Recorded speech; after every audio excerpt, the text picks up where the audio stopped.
What's up, party people? It is cheat night. And remember, if you don't cheat, the only person you're cheating is yourself. What are we trying today? We're going to try Evans Williams.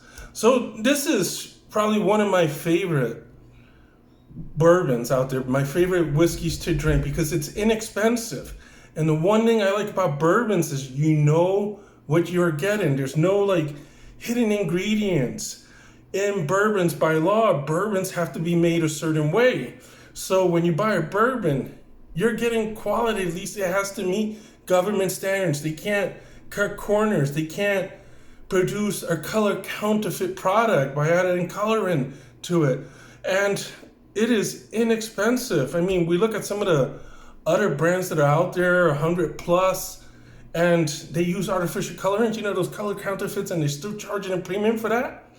If you guys know me from Twitter or from some of the other channels, you guys know that I homebrew beer, I homebrew wine, and when you start doing that, you learn the process of what goes into a quality product. And also you learn how you can kind of cheat the system. So bourbon, I like bourbon, probably my favorite type of whiskey, only because I know what it is that I am getting. So we're gonna try Evan Williams. And this bottle cost me only $12, so that's really inexpensive.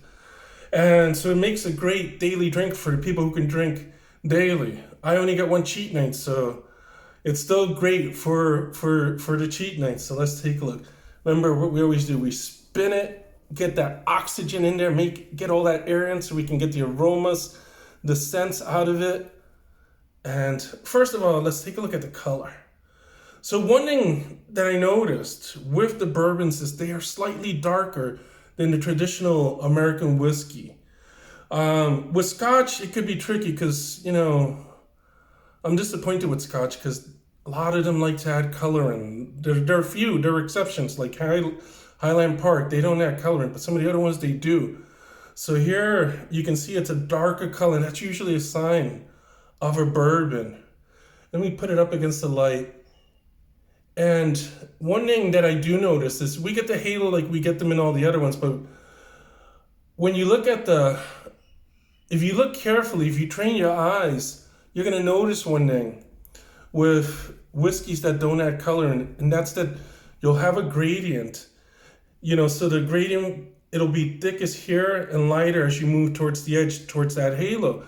And a lot of the color counterfeit whiskeys, or where they add color in, it seems to be very uniform from the tip to the center where it's more dense. So it seems uniform, and that's probably done on purpose, because they want to standardize the project, but then, they're using artificial colors. Again, I'm not a scientist or anything like that. That's just something that I noticed. So we continue to shake it and let it drop a little bit. See how fast the water droplets drop along the bottom. So you see it's at a medium pace. You can't really see it on the camera, but if you look at the droplets as they start to go back down, so it's giving me, at least if this was wine, I would call this medium body on the verge of becoming full body.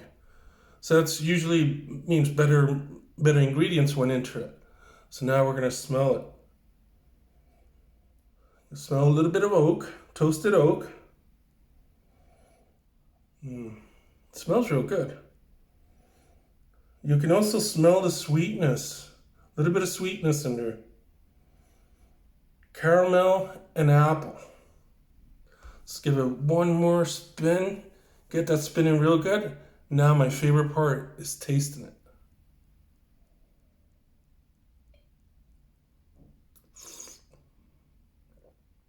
That is delicious.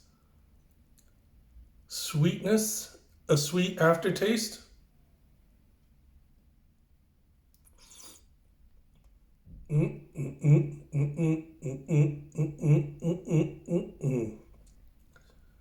That is delicious. A sweet aftertaste. It has a little bit of a burn, but it isn't bad. And for the price, this is an amazing product. You can't go wrong. If you drink a little bit of whiskey every day, daily drinker, this is a great beverage for those on a budget. If you want something top notch, not inexpensive, Evans Williams for me is a goal. Until next time, guys, peace out. And remember, if you don't cheat, the only person you're cheating is yourself.